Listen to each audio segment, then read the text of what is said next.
Hello friends, आज के इस क्लास में हम लोग बिहार एसआई के लिए दृष्टि के क्विक बुक को कवर करेंगे, जो बिहार एसआई के एग्जाम पॉइंट ऑफ व्यू से काफ़ी ज़्यादा इंपॉर्टेंट रहते हैं और यहाँ से लगातार आपके हर एक बार क्वेश्चन आपके आते हैं। यही कारण है कि ज्ञान बिंदु जीएस एकेडमी की तरफ से लगातार इस बुक को आपका रिकमेंड जो है आपको प्रीफेयर किया जा रहा है। तो आप इस बुक को चाहो तो नज़दीकी मार्केट से ले सकते हो, या तो कंप्लीट इसका पीडीएफ आपको दिया जा रहा है रिवीजन के लिए। वीडियो के डिस्क्रिप्शन बॉक्स में टेलीग्राम का लिंक डाला गया है, तो आप टेलीग्राम को अवश्य आप लोग सभी लोग जो है ज्वाइन करें, क्योंकि वहाँ पर आपको कंप्लीट इसका रिवीजन पीडीएफ आपको मिल जाता है। तो आइए दोस्तों, क्लास को कंटिन्यू करते हैं। इसका एक क्लास ऑलरेडी आपको पहले प्रोवाइड किया गया है। अगर आप नए छात्र हैं तो प्लेलिस्ट जाकर के आप लोग क्लास को लगाएंगे। जो भी चैनल पर पहली बार विजिट किया है, चैनल को तुरंत सब्सक्राइब करके बेल आइकन को प्रेस कर लेना, ताकि आने वाली क्लास का नोटिफिकेशन आपको टाइम टू टाइम मिले। तो आइए फ्रेंड्स, क्लास को कंटिन्यू करते हैं। तो जैसा कि फ्रेंड्स, सबसे पहले हम लोग कुछ फैक्ट को कवर करते हैं, क्योंकि इसका जो पहला 1 नंबर का क्वेश्चन है इसको मैंने स्किप कर दिया है। वो आपका नेक्स्ट पेज में आपका था, इस कारण से मैंने स्किप कर दिया है, जिसमें कि आपका पूछा गया था कि जो आपका F इक्वल टू आपका m में आपका फॉर्मूला होता है, इससे रिलेटेड आपका था, जिसमें कि मास और आपका एक्सेलरेशन दिया था। तो आपको यहाँ पर बताना था कि कितना इस पर जो आपका बल लगेगा। ठीक है, तो ये क्वेश्चन आपका था, तो ये क्वेश्चन आपका स्किप हुआ है। तो सबसे पहले हम लोग यहाँ पर देखिए एक लाइन में थोड़ा सा थ्योरी को पहले समझ लेते हैं, फिर यहाँ से आपका जस्ट अभी आपका जो है ऑब्जेक्टिव टाइप आपका यहाँ से कंटिन्यू आपका हो जाएगा। तो यहाँ पर देखिए जो क्वेश्चन अभी तक आपका ऑलरेडी आपका पूछा गया है कि भाप इंजन का आविष्कार किसने किया है, तो ये फ्रेंड्स आपका जेम्स वाट के द्वारा भाप इंजन का आविष्कार किया गया है। इलेक्ट्रिक बल्ब का आविष्कार जो है आपका एल्वा एडिसन के द्वारा किया गया है। एक्सरे मशीन का खोज WC रॉन्टजन के द्वारा किया गया है। फाउंटेन पेन का आविष्कार वाटरमैन के द्वारा किया गया है। दूरबीन का खोज गैलीलियो के द्वारा। डायनामाइट का आविष्कार अल्फ्रेड नोबेल के द्वारा किया गया है। टाइपराइटर का खोज सोल्स ने किया है, जबकि टेलीविजन का खोज बेयर्ट्स ने किया है। रेडियो का खोज जी मार्कोनी ने किया है, और लेजर का खोज जो है आपका थियोडोर मेमन ने किया है। अगला अगर यहाँ पर हम लोग देखें तो डायनमो का खोज माइकल फेराडे के द्वारा। रडार का खोज रॉबर्ट वाटसन के द्वारा किया गया है। टेलीफोन का आविष्कार ग्राहम बेल के द्वारा, और सेफ्टी लैम्प का आविष्कार जो है आपके हम्फ्री डेवी के द्वारा किया गया है। तो इतने फैक्ट आप यहाँ से याद रखेंगे जो ऑलरेडी आपका पूछा गया है। तो चलिए फ्रेंड्स, आज का पहला क्वेश्चन यहाँ से हमारा कंटिन्यू होगा। निम्नलिखित कथनों पर विचार करें। पहला दिया गया है कि एक पिंड जो संतुलन में है पर कोई नेट आघूर्ण नहीं होता है। तो देखिए पहला जो स्टेटमेंट है हमारा, ये बिल्कुल फ्रेंड्स आपका यहाँ पर करेक्ट है। नेक्स्ट है कि किसी पिंड का संवेग सदैव संरक्षित रहता है, तो बिल्कुल आपका करेक्ट दिया गया है। किसी पिंड का गतिज ऊर्जा सदैव संरक्षित रहता है, ये भी करेक्ट है, यानी कि यहाँ पर हमारा 1, 2 और 3 आपका यहाँ पर करेक्ट हो जाएगा। चलिए अगला क्वेश्चन देखिए। नेक्स्ट हमारा यहाँ पर दिया गया है, साथियों प्रश्न पूछा गया है कि एक व्यक्ति किसी घर्षण रहित क्षैतिज धरातल पर खड़ा है, इस धरातल पर एक निश्चित दूरी तक वह कैसे आगे बढ़ सकता है। तो हमारा करेक्ट आंसर हो जाएगा वो आपका जो है छींक कर आगे बढ़ सकता है। पहला ऑप्शन आपका करेक्ट हो जाएगा। अगला प्रश्न पूछा जा रहा है कि निम्नलिखित में से किसका सहित केंद्र वस्तु के बाहर होता है। तो देखिए हमारा राइट आंसर हो जाएगा ये आपका रिंग वलय का। ठीक है, तो ऑप्शन नंबर आपका सी करेक्ट हो जाएगा। अगला प्रश्न है कि दो समान द्रव्यमान की वस्तुओं की गतिज ऊर्जाओं का अनुपात 4:9 है, तो उसके वेग का अनुपात क्या होगा, ये आपको पर पूछा जा रहा है। देखिए बताना है आपको वेग का अनुपात, बताइए आप लोग राइट आंसर आपका यहाँ पर क्या होगा। तो बिल्कुल देखिए आप सभी लोग इसको बिल्कुल बना पाएंगे। पूछा गया है फ्रेंड्स आपका वेग का अनुपात क्या होगा। पूछा गया है कि दो समान द्रव्यमान की वस्तुओं की गतिज ऊर्जा का अनुपात दिया गया है। ये आपको गतिज ऊर्जा का अनुपात दिया गया है, यानी कि दो समान द्रव्यमान की वस्तुओं की गतिज ऊर्जा का अनुपात दिया गया है। गतिज ऊर्जा का फॉर्मूला होता है हाफ mv आपका स्क्वायर, और यहाँ पर भी आपका हाफ mv स्क्वायर हो जाएगा। दोनों में देखिए हाफ हाफ कटेगा, m भी आपका कट जाएगा, क्योंकि दोनों में आपका सेम है। अब देखिए यहाँ पर आपका v का स्क्वायर यानी कि 4 का स्क्वायर आपका 16 हो जाएगा। उसी टाइप से यहाँ पर देखिए आपका इसका स्क्वायर हो जाएगा 9 का, तो ये आपका यहाँ पर हो जाएगा 81। चाहो तो आप इसको कैंसिल आउट कर सकते हो। आंसर बताइए इसका करेक्ट आंसर आपका क्या आएगा। तो यहाँ पर देखिए फ्रेंड्स आपका v स्क्वायर है, यहाँ से जैसे आप स्क्वायर को खत्म करेंगे अंडर उठाएगा, तो ये आपका 4:2 आपका 9 आ जाएगा, जो कि ऑप्शन नंबर आपको ए में दिया गया है। तो पहला ऑप्शन आपका करेक्ट है। अगला क्वेश्चन पूछा गया है कि निम्नलिखित में से कौन सा एक सदिश राशि है। तो देखिए बात करें हम लोग सदिश राशि का, तो ऑप्शन हमारा यहाँ पर ए करेक्ट हो जाएगा। संवेग एक प्रकार का सदिश राशि है। संवेग का फॉर्मूला होता है mv, जिसका मात्रक की बात करेंगे तो kg मीटर पर आपका सेकेंड होता है। तो ये सभी फैक्ट याद रखना है। दाब का मात्रक आपका न्यूटन पर आपका मीटर स्क्वायर होता है, जिसे पास्कल भी कहेंगे। कार्य का मात्रक आपका जूल होता है। ऊर्जा का भी SI मात्रक जूल होता है। तो इतने पॉइंट फ्रेंड्स यहाँ पर आपको याद रखना है। अगला क्वेश्चन है कि निम्नलिखित में से कौन सा सदिश राशि है। ऑप्शन आपका सी करेक्ट हो जाएगा। विस्थापन जो कि वेक्टर क्वांटिटी है, बाकी आपका समय है, चाल है और आपका दूरी, ये सभी आपका स्केलर क्वांटिटी है। अगला क्वेश्चन है कि पदार्थ के संवेग यानी मोमेंटम और वेग के अनुपात में कौन सी भौतिक राशि प्राप्त की जाती है। दोस्तों देखिए प्रश्न है कि पदार्थ के संवेग और जो है वेग के अनुपात से कौन सी भौतिक राशि प्राप्त किया जाता है। तो देखिए फ्रेंड्स हमारा पूछा गया है कि पदार्थ का जो संवेग है, यानी कि आपका जो संवेग होता है पदार्थ का क्या है, तो ये आपका mv होता है। और यहाँ पर देखिए पूछा जा रहा है कि अनुपात, किसका अनुपात, तो v का। तो v से भी आपका कट जाएगा, तो यानी आपका द्रव्यमान आ जाएगा। ऑप्शन नंबर आपका सी करेक्ट है। चलिए अगला क्वेश्चन फ्रेंड्स हमारा पूछा गया है कि हवाओं की ऊर्जा होती है। बताइए आप लोग राइट आंसर क्या है। बात हो रही है हवाओं की ऊर्जा होती है, तो इसमें आपका केवल गतिज ऊर्जा होती है। बी ऑप्शन आपका सही है। नेक्स्ट क्वेश्चन है कि वॉशिंग मशीन का कार्य सिद्धांत क्या है। वॉशिंग मशीन अपकेंद्रण बल के सिद्धांत पर कार्य करता है। जब भी कभी सेंटर से बाहर की ओर फोर्स लगता है तो इसे हम लोग कहते हैं अपकेंद्रण बल, जबकि केंद्र की ओर बल लगता है इसे अभिकेंद्रण बल कहा जाता है। तो बात हो रही है वॉशिंग मशीन का अपकेंद्रण बल के सिद्धांत पर कार्य करते हैं। अगला क्वेश्चन है कि एक ट्रेन जैसे ही चलना प्रारंभ करती है उसमें बैठे हुए यात्री का पीछे की ओर झुक जाता है, इसका कारण क्या है। तो देखिए दोस्तों हमारा राइट आंसर हो जाएगा स्थिरता का जड़त्व। फर्स्ट ऑप्शन आपका यहाँ पर करेक्ट हो जाएगा। नेक्स्ट क्वेश्चन पूछा जा रहा है कि एक ट्रक, एक कार और एक मोटरसाइकिल की गतिज ऊर्जाएं समान है। यदि समान अवरोधक लगाया जाए तो वे क्रमशः एक्स, वाई और जो है जेड पर रुके, तो बताना है इसके बारे में करेक्ट आंसर आपका क्या होगा। तो देखिए फ्रेंड जिसका द्रव्यमान अधिक होगा उसका जड़त्व तो आपके अधिकतम होगा। और यहाँ पर जो हमारा करेक्ट आंसर हो जाएगा ऑप्शन नंबर आपका सी करेक्ट होगा, क्योंकि प्रश्न में आपको एक चीज़ कहा है कि जो इसकी गतिज ऊर्जा है ये आपका फ्रेंड समान है। तो ऑप्शन नंबर आपका सी करेक्ट हो जाएगा। चलिए अगला क्वेश्चन देखिए। नेक्स्ट हमारा पूछा है कि तेल से अंशतः भरा हुआ तेल का एक टैंकर समतल सड़क पर आगे की ओर एक समान त्वरण से जा रहा है, तो तेल मुक्त पृष्ठ, बताइए तेल का जो मुक्त पृष्ठ है ये किस प्रकार के होंगे। तो देखिए ऑप्शन नंबर आपका डी करेक्ट हो जाएगा। ये आपका परवलयीय जो है वक्र आकार का होगा। ऑप्शन नंबर आपका डी करेक्ट हो जाएगा।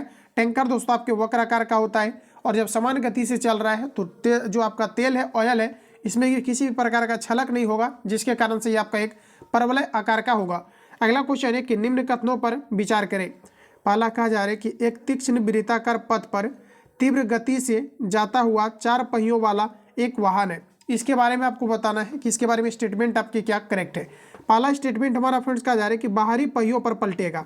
ठीक है, देखिए पूछा जा रहा है कि एक तीक्ष्ण वृत्ताकार पर तीव्र गति से जाता हुआ 4 पहियों वाला एक वाहन है। सपोज दैट कि आपका वृत्ताकार एक मार्ग है, इस पर चल रहा है, तो बाहरी पहियों की ओर जो है निश्चित रूप से आपका जो है ये आपका फोर्स लगेगा, क्योंकि इसमें केंद्र के बाहर की ओर फोर्स लगता है। तो पहला स्टेटमेंट आपका राइट हो जाएगा। अगला कहा जा रहा है कि अंदर के पहियों की ओर पलटेगा, जो कि दोस्तों आपका बिल्कुल गलत है। अगला है कि बाहर की तरफ फिसलेगा, जो कि बिल्कुल करेक्ट है। अंदर की तरफ फिसलेगा, ये भी फ्रेंड्स आपका गलत है। तो यहाँ पर देखिए ऑप्शन नंबर आपका ए करेक्ट हो जाएगा। फर्स्ट और तीसरा स्टेटमेंट करेक्ट है। दोस्तों अगला क्वेश्चन पूछा है कि त्वरण ज्ञात करने का सही सूत्र क्या है। देखिए ए इक्वल टू हमारा फॉर्मूला होता है v माइनस यू अपॉन आपका टी। डायरेक्ट इसका आंसर बताइए, तो v माइनस यू अपॉन आपका टी, यानी कि फर्स्ट ऑप्शन आपका करेक्ट हो जाएगा। आप यकीनन मानिए फ्रेंड्स कि जो आपके लगभग आपका 20 से 25 क्वेश्चन आपका जो साइंस पूछा जाता है बिहार एसआई के एग्जाम में, अगर आप इस बुक को कवर कर लेते हैं तो बिल्कुल आपका लेवल का साइंस आपका कवर हो जाएगा। और बिहार एसआई का एग्जाम आप देने वाले हो तो बिल्कुल आपको जो है इन सभी चीज़ों से आपको जो है अवगत रहना पड़ेगा। आप इसको अच्छे से लगाएंगे तो पूरी तरीके से आपके साइंस कवर हो जाएंगे। अगला क्वेश्चन पूछा गया है कि न्यूटन का पहला गति नियम संकल्पना देता है। बात हो रही है न्यूटन का, तो हमारा दोस्तों राइट आंसर हो जाएगा जड़त्व का। ऑप्शन नंबर आपका डी सही है। चलिए अगला क्वेश्चन की ओर चलते हैं। याद रखेंगे कार्य का मात्रक आपका जूल होता है। वही संवेग की अगर बात करेंगे तो केजी मीटर पर आपका सेकेंड आपका संवेग का मात्रक होता है। और ऊर्जा की अगर बात करेंगे तो ये फ्रेंड्स आपके जूल होते हैं। चलिए नेक्स्ट क्वेश्चन हमारा पूछा है कि रॉकेट किस सिद्धांत पर कार्य करता है। शायद ही कोई एग्जाम हो जिसमें ये प्रश्न आपके ना आए हो। रॉकेट जो है न्यूटन के तृतीय गति नियम का फॉलो करता है, तो यानी कि आपका पहला ऑप्शन करेक्ट हो जाएगा, न्यूटन का तृतीय गति नियम। चलिए फ्रेंड्स अगला क्वेश्चन देखते हैं। पूछा जा रहा है कि पत्थर को ठोकर मारने से व्यक्ति को चोट लगने का कारण क्या है। न्यूटन का थर्ड लॉ है, यानी कि प्रत्येक क्रिया के बीच अन्य प्रतिक्रिया होती है। ऑप्शन नंबर आपका सी करेक्ट है। अगला क्वेश्चन है कि एक समान गति वाला बिंदु क्या है। त्वरित नहीं होता है, त्वरित हो सकता है, हमेशा त्वरित होता है, एक समान वेग होता है।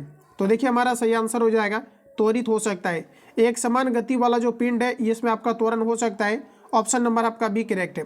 अगला प्रश्न पूछा है कि लिफ्ट में मनुष्य का प्रत्यक्ष वजन वास्तविक वजन से कम रहता है जब ये तब होता है जब लिफ्ट जो है त्वरण के साथ नीचे की ओर आ रही होती है। तो आप डायरेक्ट आंसर की अगर बात करेंगे तो जब लिफ्ट तेजी से नीचे की ओर जा रही हो तो ऑप्शन नंबर आपका सी करेक्ट हो जाएगा। अगला प्रश्न हमारा पूछा गया है कि गति पालक चक्र भाप इंजन का महत्वपूर्ण हिस्सा है क्यों। देखिए गति पालक चक्र भाप इंजन का महत्वपूर्ण हिस्सा क्यों होता है, तो हमारा दोस्तों राइट आंसर हो जाएगा कि गति को समान रखने में इंजन की सहायता करता है। फर्स्ट ऑप्शन आपका राइट हो जाएगा। याद रखना पूछा है कि गति पालक चक्र भाप इंजन का महत्वपूर्ण हिस्सा क्यों होता है, क्योंकि गति को समान रखने में इंजन की सहायता करता है, तो फर्स्ट ऑप्शन आपका करेक्ट हो जाएगा। अगला क्वेश्चन है किसी उपग्रह में अंतरिक्ष यात्री द्वारा गिराया गया चम्मच चलिए आंसर बताएंगे आप लोग। किसी उपग्रह द्वारा अंतरिक्ष यात्री द्वारा गिराया गया चम्मच की बात हो रही है। ऑप्शन आपका सी सही है, उपग्रह की गति का अनुसरण करता रहेगा। ऑप्शन नंबर आपका सी राइट है। अगला प्रश्न पूछा है कि दूध को मथने पर क्रीम अलग हो जाता है, इसका कारण क्या है। दूध को मथने पर क्रीम इसलिए अलग हो जाता है आपके अंदर बल के कारण से, क्योंकि जब दूध को मथा जाता है, सपोज दैट कि ये जो है एक प्रकार का आपका इस प्रकार से आपका लोटा है या इस प्रकार से कोई आपका बर्तन है, ठीक है। इसमें जब दूध को मथा जाएगा तो इसमें जो फोर्स लगता है के अंदर से आपका बाहर की ओर लगता है, तो देखिए आपका राइट आंसर हो जाएगा आपके अंदर बल। फर्स्ट ऑप्शन आपका करेक्ट है। अगला प्रश्न है कि एक समान वेग से चल रही गाड़ी में से एक व्यक्ति प्लेटफॉर्म पर एक गेंद गिराता है। प्लेटफॉर्म पर खड़े एक जो है प्रेक्षक द्वारा देखे जाने वाली गेंद का पथ कैसा होगा, तो आपका राइट आंसर हो जाएगा फ्रेंड्स परवलय होगा। सी ऑप्शन आपका बिल्कुल करेक्ट हो जाएगा। चलिए नेक्स्ट क्वेश्चन। अब यहाँ पर देखिए आप समझ चुके होंगे बिल्कुल, क्योंकि आप देखिए ट्रेन में है तो ये ऑलरेडी आपका गति में है, और जब बॉल को जैसे आप फेंकेंगे तो ये क्या होगा कि उसी डायरेक्शन में थोड़ा सा मूव करेगा, जिसके कारण से आपका परवलय होगा, तो सी ऑप्शन आपका करेक्ट है। अगला क्वेश्चन पूछा है कि एक गोली टकराती है और एक अनुप्रस्थ घर्षणहीन मेज पर खड़े एक ठोस ब्लॉक में फंस जाती है, इस प्रक्रिया में कौन सी राशि सुरक्षित होता है, तो केवल आपका संवेग करेक्ट आंसर हो जाएगा। चलिए अगला क्वेश्चन नेक्स्ट पूछा गया है कि एक मकान की छत से भूमि की ओर एक पत्थर गिराया जाता है, उस पत्थर पर गतिज ऊर्जा अधिकतम कब होगी। एक मकान की छत से भूमि पर एक पत्थर को गिराया जाता है तो उस पत्थर की जो गतिज ऊर्जा है जमीन में टच करने से जस्ट जो पहले का पॉइंट होगा वहां पर आपके अधिकतम होगा। तो देखिए ऑप्शन हमारा जो दोस्तों यहाँ पर सही होगा, ऑप्शन नंबर आपका सी करेक्ट होगा, भूमि पर पहुंचने से ठीक पहले, तो सी ऑप्शन आपका यहाँ पर राइट है। अगला क्वेश्चन हमारा कहा जा रहा है कि रॉकेट की गति पर निम्नलिखित में से कौन सा संरक्षण सिद्धांत लागू होता है, तो देखिए हमारा सही आंसर हो जाएगा संवेग संरक्षण का सिद्धांत लागू होता है। रॉकेट जो आपके लॉन्च होता है संवेग संरक्षण के सिद्धांत पर लॉन्च होता है, या फिर आप कह सकते हैं कि जो आपका न्यूटन्स का आपका थर्ड लॉ है इसके अकॉर्डिंग आपके होते हैं।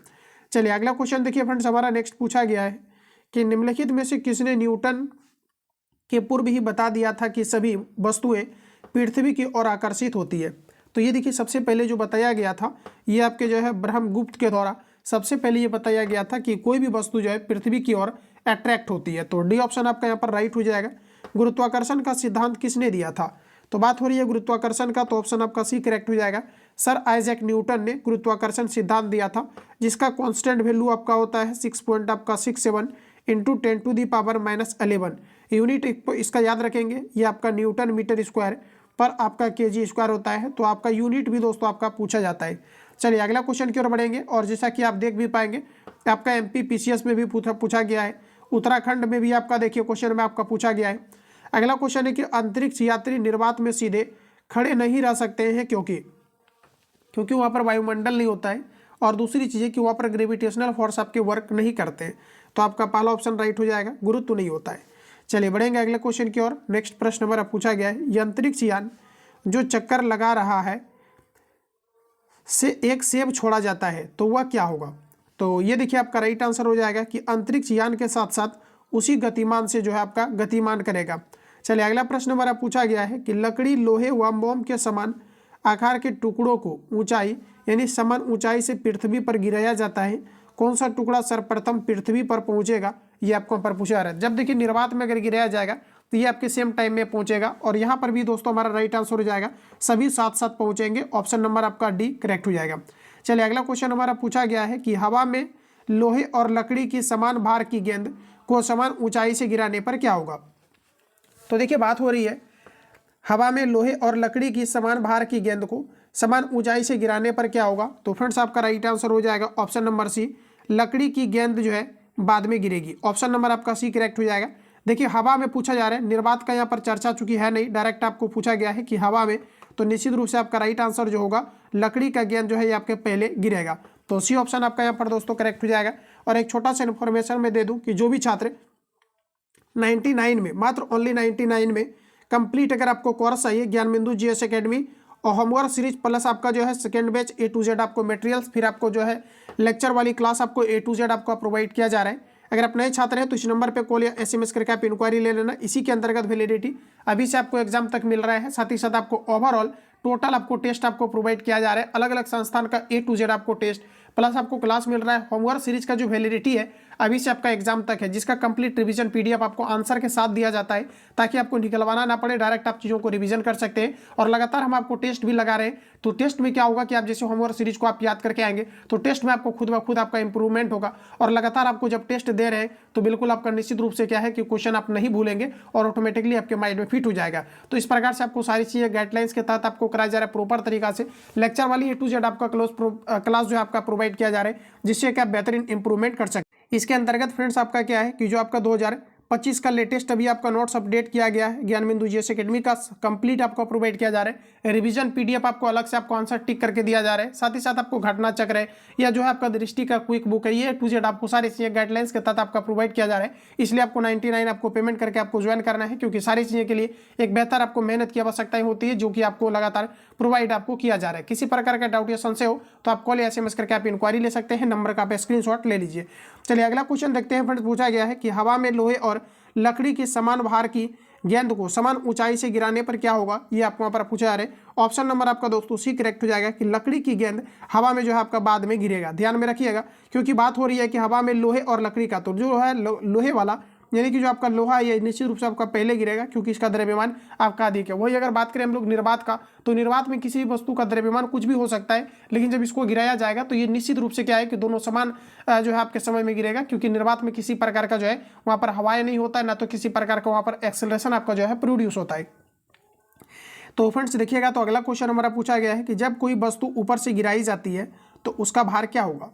जब किसी वस्तु को ऊपर से गिराई जाती है तो इसका भार क्या होगा। ऑप्शन आपका बी करेक्ट हो जाएगा, अपरिवर्तित रहता है। अगला प्रश्न हमारा नेक्स्ट पूछा गया है कि दो गेंद ए तथा बी क्रमशः 10 किलोग्राम और 1 किलोग्राम की है, उन्हें 20 मीटर की ऊंचाई से एक साथ गिराया जाता है, तो निम्नलिखित में से कौन सा स्टेटमेंट आपको करेक्ट दिया गया है। तो हमारा राइट आंसर हो जाएगा कि भूमि पर जो है दोनों ए और बी एक साथ पहुंचेगा, क्योंकि यहाँ पर चर्चा ये नहीं हुआ है कि आपके हवा में गिराए जा रहे हैं। तो निश्चित रूप से आपका राइट आंसर ऑप्शन नंबर आपका सी करेक्ट हो जाएगा। बढ़ेंगे अगला क्वेश्चन की ओर। किसी पिंड का भार क्या होता है। तो देखिए, किसी भी पिंड का जो भार होता है ये आपका जो है ध्रुवों पर अधिकतम होता है, क्योंकि ध्रुव पर एक गुरुत्व बल काम करता है 9.8 मीटर पर सेकेंड स्क्वायर, जो कि किसी भी वस्तु के जो है भार में वृद्धि करता है। तो किसी भी वस्तु का जो भार सर्वाधिक होता है ये पृथ्वी के ध्रुव पर होता है। तो बी ऑप्शन आपका सही है। अगला क्वेश्चन है कि पीसा की झुकी हुई मीनार गिर नहीं सकता है क्योंकि जो इसका दोस्तों आपका फोर्स है ये जस्ट आपके क्या है मिड पॉइंट में। ठीक है, चलिए आंसर बताइए। तो जैसे कि आप लोग पहाड़ पर चढ़ते हैं तो आप क्या है कि झुक करके चढ़ते हैं, क्योंकि जो आपका मेन जो आपका फोर्स होता है ये कहाँ पर लगता है, तो नाभि पर आपका लगता है। तो पूछा गया है कि पीसा की झुकी हुई मीनार गिर नहीं सकता है क्योंकि, ये आपको रीजन देना है। हमारा राइट आंसर हो जाएगा गुरुत्व केंद्र से जाने वाली जो ऊर्ध्वाधर लाइन होता है तल की क्या है, तो अंदर आपका स्थित है। ऑप्शन नंबर आपका डी करेक्ट है। अगला प्रश्न हमारा पूछा है कि यदि पृथ्वी और सूर्य की दूरी जो है उसके स्थान पर दोगुनी होती है तो सूर्य तथा पृथ्वी पर गुरुत्वाकर्षण बल जो पड़ता है वह क्या होगा। तो हमारा राइट आंसर हो जाएगा यहाँ पर अब जितना है उसका जो है आपका 1/4 हो जाएगा। चलिए नेक्स्ट क्वेश्चन हमारा देखिए। अब देखिए फ्रेंड्स, 1/4 क्यों हो जाएगा, क्योंकि आपका फॉर्मूला होता है Gm1 इंटू आपका M2 अपॉन आपका R²। जैसे इसको आप आधा करेंगे या फिर इसको जो है जैसे आधा करेंगे तो ऑटोमेटिकली क्या है, तो ये आपका 1/2 का आपका स्क्वायर हो जाएगा, तो 1/4 आपका हो जाएगा। तो आप इन चीज़ों को यहाँ पर ध्यान में रखेंगे। चलिए नेक्स्ट क्वेश्चन हमारा पूछा गया है। कथन पहला है कि चंद्रमा पर मानव का वजन पृथ्वी की तुलना में 1/6 रहता है, जो बिल्कुल आपका करेक्ट है। चंद्रमा पर पृथ्वी की तरह गुरुत्वाकर्षण नहीं है। तो देखिए दोनों स्टेटमेंट हमारा जो है बिल्कुल आपका करेक्ट हो जाएगा। तो यहाँ पर आपका राइट आंसर हो जाएगा कि कथन सही है परंतु कारण आपका जो है गलत है। ऑप्शन नंबर आपका सी दोस्तों करेक्ट हो जाएगा। अगला क्वेश्चन है कि मानव शरीर का जो है भार, इसको एक बार देखिए रिपीट करते हैं। क्वेश्चन हमारा पूछा गया था कि चंद्रमा पर मानव का वजन पृथ्वी की तुलना में 1/6 रहता है, तो ये आपका पहला करेक्ट है। चंद्रमा पर पृथ्वी की जो है पृथ्वी की तरह गुरुत्वाकर्षण नहीं है। चंद्रमा पर पृथ्वी की तरह गुरुत्वाकर्षण जो है ये आपका नहीं है। तो दोनों स्टेटमेंट हमारा देखिए ना बिल्कुल आपका राइट हो जाएगा। तो यहाँ पर देखिए जो है बिल्कुल आपका करेक्ट है, यानी कथन जो है आपका करेक्ट है, मतलब दोनों आपका करेक्ट होगा। यानी कि आपका जो है कथन और कारण दोनों सही है, परंतु कारण कथन को सही स्पष्ट नहीं करता है। ऑप्शन नंबर आपका यहाँ पर बी फ्रेंड्स आपका राइट हो जाएगा। अगला क्वेश्चन, नेक्स्ट क्वेश्चन हमारा पूछा जा रहा है कि मानव शरीर का भार होता है, मानव शरीर का भार होता है ध्रुवों पर अधिकतम। तो फर्स्ट ऑप्शन आपका सही है। अगला प्रश्न है कि यदि पृथ्वी का गुरुत्वाकर्षण बल अचानक लुप्त हो जाता है तो निम्न में से कौन सा परिमाण सही होगा। तो हमारा राइट आंसर हो जाएगा पहला, वस्तु का भार शून्य हो जाएगा परंतु द्रव्यमान वही रहेगा। तो फर्स्ट ऑप्शन आपका राइट हो जाएगा। अगला क्वेश्चन है कि पृथ्वी के चारों ओर परिक्रमा कर रहा कृत्रिम उपग्रह इसलिए पृथ्वी पर नीचे की ओर नहीं गिरता है क्योंकि पृथ्वी का आकर्षण, तो पृथ्वी का जो आकर्षण है ये क्या है, तो देखिए उतनी ही दूरी पर अस्तित्वहीन होता है, जो आपका गलत है। चंद्रमा के आकर्षण से निष्क्रिय हो जाता है, जो कि आपका गलत है। तो यहाँ पर देखिए आपका राइट आंसर हो जाएगा उसकी गति के लिए आवश्यक त्वरण प्रदान करता है। ऑप्शन नंबर आपका डी करेक्ट हो जाएगा। जैसे कोई भी मान लिया जाए कि उल्का पिंड है, ये इसलिए नहीं गिरते हैं क्योंकि जितने भी इसमें आपका क्या है चीज़ें हैं ये एक दूसरे का क्या है कि अट्रैक्शन में है, यानी कि एक दूसरे को अट्रैक्ट करके रखता है। और ये जब मूव करता है फ्रेंड्स तो उतना ये त्वरण उत्पन्न कर देता है कि ऑटोमेटिकली उसका जो कण है इतना गतिमान रहता है, ऑटोमेटिकली उन चीज़ों को भी दूसरी चीज़ों को भी वहाँ पर क्या करता है, रोटेट करता है, मूव करता है, जिसके कारण से वो नीचे नहीं आ सकता है। तो इस प्रकार से ऑप्शन नंबर आपका डी करेक्ट हो जाएगा। चलिए अगला क्वेश्चन हमारा नेक्स्ट पूछा गया है कि अपने कक्ष में एक उपग्रह पृथ्वी के चक्कर लगाता रहता है, वह ऐसा निम्न में से किसके कारण से होता है, ये आपको पर बताना है। तो हमारा सही आंसर हो जाएगा केंद्राभिमुखी बल, यानी कि केंद्र की ओर इसमें फोर्स लगता है जिसके कारण से वह नीचे नहीं गिरता है। तो बी ऑप्शन आपका राइट हो जाएगा। बढ़ेंगे अगला क्वेश्चन की और। नेक्स्ट पूछा गया है कि प्रकृति के ज्ञात बलों को 4 वर्गों में विभाजित किया जा सकता है, जैसे कि गुरुत्व, विद्युत चुंबकत्व और दुर्लभ नाभिकीय बल और प्रबल नाभिकीय बल। उसके संदर्भ में निम्नलिखित कथनों में से कौन सा कथन आपका सही नहीं दिया गया है, ये आपको पर बताना है। दोस्तों पहला कहा जा रहा है कि गुरुत्व बल चारों बलों में से प्रबल है, जो बिल्कुल आपका गलत हो गया। तो पहला ही ऑप्शन आपका यहाँ पर करेक्ट हो जाएगा, बाकी सभी स्टेटमेंट आपका करेक्ट है। चलिए नेक्स्ट क्वेश्चन है कि लोलक की कालावधि यानी कि टाइम पीरियड के बारे में बताना है।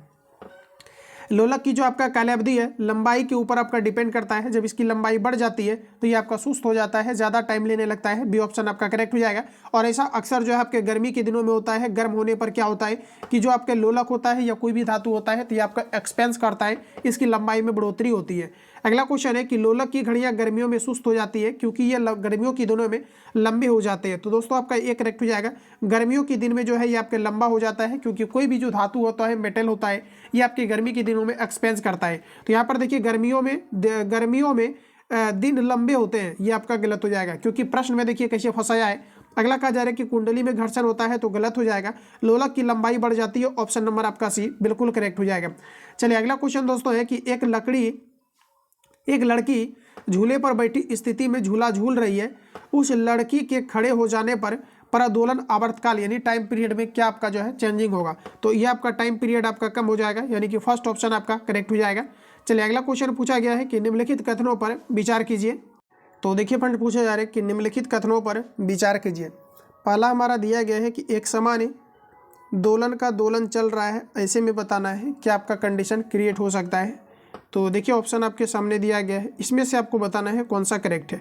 अब देखिए यहाँ पर आपको दिया गया इसका ऑप्शन, तो आप एक बार इसको देख लीजिए, ठीक है। अब इसको यहाँ पर देखिए आपको आंसर लगाना है, करेक्ट आंसर आपका क्या होगा। तो देखिए फ्रेंड्स ऑप्शन आपके सामने दिया गया है, ठीक है। अब यहाँ पर देखिए स्टेटमेंट आपको पढ़ना है और यहाँ पर जो आपको दिया गया है चीज़ें, इसमें आपको यहाँ पर आंसर लगाना है, ठीक है। तो चलिए आइए हम लोग यहाँ पर देख लेते हैं एक बार इसको। तो देखिए इस प्रकार से आपको दिया गया है। तो आपको यहाँ पर पूछा जा रहा है कि एक समान दोलन का दोलन चल रहा है, तो ऐसे में क्या हो सकता है। पहला है कि जब गोला माध्य स्थान से गुजरता है तो त्वरण शून्य हो जाता है, जो बिल्कुल आपका करेक्ट होगा क्योंकि उस समय जो है आपका धीमा हो जाता है। अगला है कि हर आवर्तन में गोलक 2 बार किसी एक निर्दिष्ट वेग को प्राप्त करता है, तो बिल्कुल आपका राइट है। अगला प्रश्न है कि दोलन के दौरान जब गोला चरम स्थिति पर पहुंचता है तो उसकी गति और त्वरण दोनों शून्य हो जाता है, जो कि आपका बिल्कुल गलत है। चलिए नेक्स्ट हमारे लोग देखते हैं। पूछा गया है कि समान दोलन का जो आपका दोलन आयाम है समय के साथ साथ कम होते जाता है, जो बिल्कुल आपका करेक्ट है। तो 1, 2 और आपका 4 करेक्ट होगा, जो कि ऑप्शन नंबर हमारा सी में दिया गया है।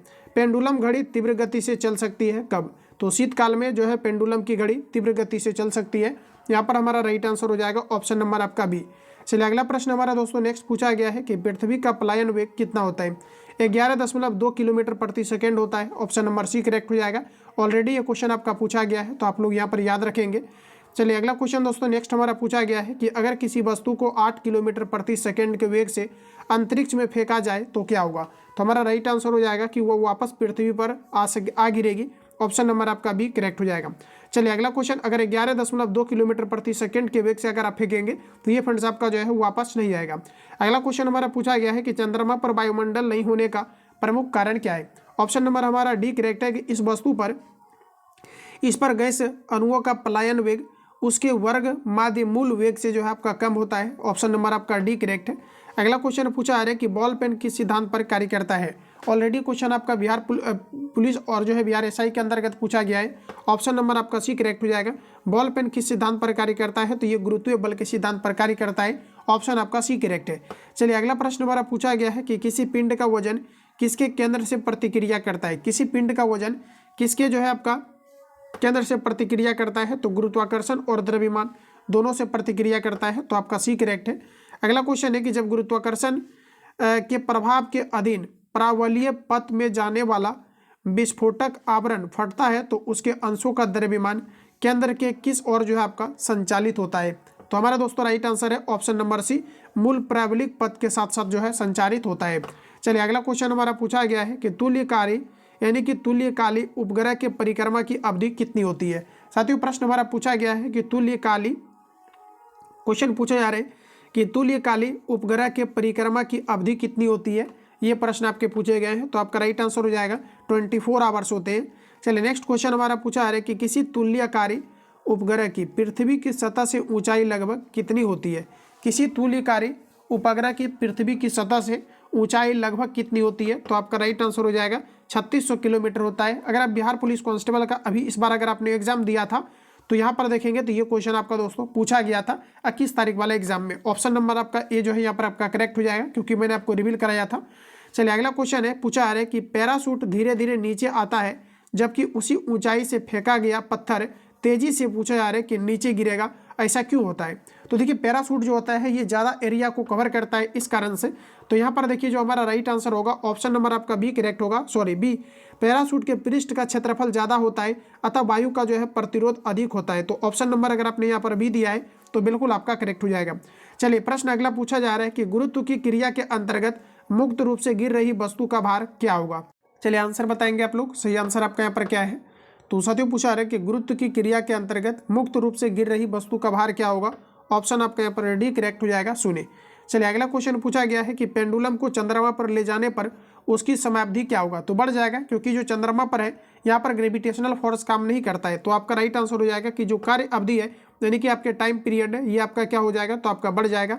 वायुमंडलीय हवा पृथ्वी पर रखी जाती है, वायुमंडलीय हवा पृथ्वी पर रखी जाती है। आपका सही आंसर हो जाएगा गुरुत्व के द्वारा। फर्स्ट ऑप्शन आपका फ्रेंड्स करेक्ट हो जाएगा। इस प्रकार के क्वेश्चन में काफ़ी सारे कैंडिडेट जब एग्जाम हॉल में जाते हैं तब आपको पता चलता है कि आपका वैल्यू होती है साइंस का, और अभी अगर आपको मिल रहा है तो अच्छे तरीके से आप चीज़ों को जो है कवर करते चलिए।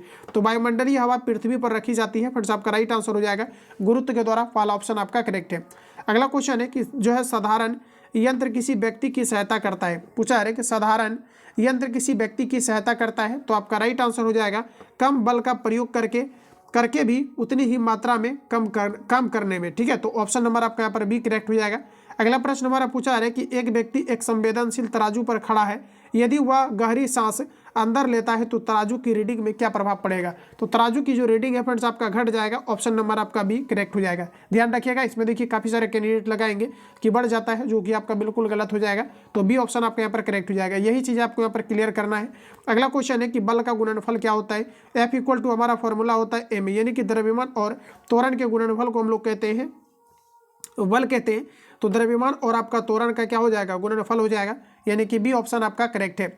चलिए अगला प्रश्न हमारा पूछा गया है ऊर्जा संरक्षण का आशय क्या है। जैसे हम लोग बोलते हैं एनर्जी कंजर्वेशन, तो इसका प्रमुख जो है उद्देश्य क्या है, क्या इन चीज़ों में आपका हो रहा है। तो आपका राइट आंसर हो जाएगा कि ऊर्जा को ना तो उत्पन्न किया जा सकता है और ना ही तो नष्ट किया जा सकता है, परंतु एक रूप से दूसरे रूप में आपका जो है चेंज किया जा सकता है। तो डी ऑप्शन आपका फ्रेंड्स करेक्ट हो जाएगा। अगला क्वेश्चन है कि वायु शक्ति में ऊर्जा का कौन सा रूप जो है विद्युत ऊर्जा में परिवर्तित होता है। वायु शक्ति में ऊर्जा का कौन सा रूप वैद्युत ऊर्जा के रूप में परिवर्तित होता है? ये क्वेश्चन आपका पूछा है। ऑप्शन नंबर आपका ए करेक्ट हो जाएगा, गतिज ऊर्जा। प्रश्न है कि वायु शक्ति में यानी कि पवन ऊर्जा में ऊर्जा का कौन सा रूप है जो कि विद्युत ऊर्जा के रूप में परिवर्तित होता है? तो आपका राइट आंसर हो जाएगा गतिज ऊर्जा। इलेक्ट्रिक बल्ब की खोज किसने किया था? तो देखिए आपको मैंने अभी जस्ट बताया था, फर्स्ट क्वेश्चन जो स्किप हुआ था उसी में मैंने आपको बताया था कि जो विद्युत बल्ब का आविष्कारक है ये आपके थॉमस एल्वा एडिसन है। तो फर्स्ट ऑप्शन आपका दोस्तों करेक्ट हो जाएगा। विद्युत बल्ब में जो है आपका आर्गन या नाइट्रोजन जैसी जो है आपके गैस को भरी जाती है। विद्युत बल्ब का जो फिलामेंट होता है ये आपके टंगस्टन का बना होता है, जिसका गलनांक की अगर मैं बात करूं तो ये आपका 3000 डिग्री सेल्सियस से लेकर के आपका 3500 डिग्री आपका सेल्सियस के आपका बीच होता है, तो याद रखेंगे। अगला क्वेश्चन है कि घड़ी के स्प्रिंग में भंडारित ऊर्जा किस प्रकार का है? तो इसमें दोस्तों आपका होता है पोटेंशियल एनर्जी। ध्यान में रखिएगा, ऑप्शन नंबर आपका बी करेक्ट हो जाएगा, स्थितिज ऊर्जा। ठीक है, बिल्कुल आपका क्लियर हो रहा होगा चीजें। ऑप्शन नंबर आपका बी दोस्तों आपका करेक्ट हो जाएगा। नेक्स्ट क्वेश्चन है कि निम्नलिखित में से किसे एक स्नेहक यानी कि लुब्रिकेट के रूप में जो है प्रयोग किया जाता है? तो देखिए स्नेहक यानी कि लुब्रिकेट के रूप में आपका प्रयोग किया जाता है, तो इसमें फ्रेंड्स आपका किया जाता है ग्रेफाइट का प्रयोग। तो बी ऑप्शन अगर आपने यहाँ पर दिया है तो बिल्कुल आपका करेक्ट हो जाएगा। ग्रेफाइट देखिए जो बनाया जाता है ये आपका ग्रेफाइट जो होता है ना ये आपका कार्बन का अपरूप होता है। कार्बन का 3 अपरूप होता है, हीरा, ग्रेफाइट और आपका फ्लोरीन होता है, फ्लोरीन। ठीक है, ध्यान में रखेंगे, बी ऑप्शन यहाँ पर आपका जो है करेक्ट है। चलिए अगला क्वेश्चन की ओर बढ़ेंगे। निम्न में से कौन सा बल पूछा है कि क्षयकारी बल है यानी जो समाप्त हो सकता है, इसके बारे में बताना है। तो घर्षण बल फ्रेंड्स आपका समाप्त हो सकता है, तो ऑप्शन नंबर आपका बी करेक्ट हो जाएगा। सड़क पर चलते समय किसी बैलगाड़ी के पहिए की गति किसका उदाहरण है? चलिए आंसर करिए, इसका राइट आंसर आपका क्या है? सड़क पर चलते समय किसी बैलगाड़ी के पहिए की गति जो है ये आपका किसका उदाहरण है? तो ऑप्शन नंबर आपका सी करेक्ट हो जाएगा। अस्थानांतरणीय जो है आपका घूर्णीय गति का आपका एग्जाम्पल है ऑप्शन नंबर आपका सी, क्योंकि इसमें स्थान लगातार आपका चेंज होता है, तो सी ऑप्शन आपका दोस्तों करेक्ट हो जाएगा। अगर देखिए लाइव क्लास का आप सभी लोग अगर डिमांड करते हैं तो लाइव क्लास भी आपको प्रोवाइड कर दिया जाएगा। आप सभी लोग कमेंट करके अवश्य बताएं, क्योंकि देखिए बिना फीडबैक का कुछ नहीं हो सकता है, इसलिए आप लोग फीडबैक देंगे तो ही जो है आगे की चीजें आपका शुरू की जाएगी। अगला क्वेश्चन है पूछा है कि फ्रिक्शन कोण और जो है रिपोज कोण निम्नलिखित में से किस रूप में होता है? देखिए बात हो रही है कि जो आपका फ्रिक्शन कोण होता है और रिपोज कोण होता है ये किस रूप में होता है? तो एक दूसरे के जो आपका समान होता है, वाला ऑप्शन आपका दोस्तों करेक्ट है। चलिए बढ़ेंगे अगला क्वेश्चन की ओर। नेक्स्ट पूछा रहे कि पहिए में बॉयल पूछा रहे कि वेयरिंग का काम क्या है? बॉयल जो वेयरिंग होता है इसका काम क्या है? तो आपका राइट आंसर हो जाएगा ऑप्शन नंबर बी, गतिज घर्षण को जो है बेलन घर्षण में आपका जो है ये बदलता है। जो बॉल वेयरिंग का प्रयोग किया जाता है ये क्या करता है? तो गतिज घर्षण को जो है ये बेलन घर्षण के रूप में आपको बदलता है, तो बी ऑप्शन आपका करेक्ट हो जाएगा। चलिए और कुछ क्वेश्चन आपके बचे हुए हैं, तो आपका देखिए पहला क्वेश्चन है स्टेटमेंट वाला। एक पूछा है कि पूर्णतः जो है आपका घर्षणहीन पृष्ठ पर खड़ा एक व्यक्ति सीटी बजाने से अपने गति में ला सकता है, अपने गति से अपने गति में ला सकता है। देखिए बजाने से अपने गति में जो है, सॉरी देखिए दोस्तों यहाँ पर प्रश्न जो आपके पूछे गए हैं, प्रश्न में ये पूछा गया है एक पूर्णतः घर्षणहीन पृष्ठ पर खड़ा एक व्यक्ति सीटी बजाने से अपने को गति में जो है ला सकता है, ये चीज़ आपको यहाँ पर बोला जा रहा है। तो देखिए पहला जो स्टेटमेंट है फ्रेंड्स आपका बिल्कुल करेक्ट है। अगला है कि यदि किसी तंत्र पर कोई बाह्य बल क्रियाशील नहीं है तो इसका संवेग जो है ना एच परिवर्तन नहीं हो सकता है। तो देखिए दूसरा भी स्टेटमेंट आपका बिल्कुल करेक्ट है, लेकिन एक दूसरे से रिलेटेड नहीं है, तो यहाँ पर आपका राइट आंसर हो जाएगा ए और आर दोनों सही है, परंतु देखिए आर ए का जो है सही स्पष्टीकरण नहीं करता है, तो बी हमारा राइट हो जाएगा। नेक्स्ट क्वेश्चन है कि सड़क पर चलने की अपेक्षा बर्फ पर चलना कठिन होता है क्योंकि? तो बल के बीच जो होता है घर्षण बल ये कम लगता है, तो आपका देखिए राइट आंसर हो जाएगा डी, बर्फ में सड़क की अपेक्षा घर्षण कम होता है। चलिए अगला क्वेश्चन देखिए नेक्स्ट पूछा गया है कि निम्न कथन पर तथा उसके निकाले गए निष्कर्ष पर विचार कीजिए तथा बताइए कि निम्न में से कौन सा कथन सही है।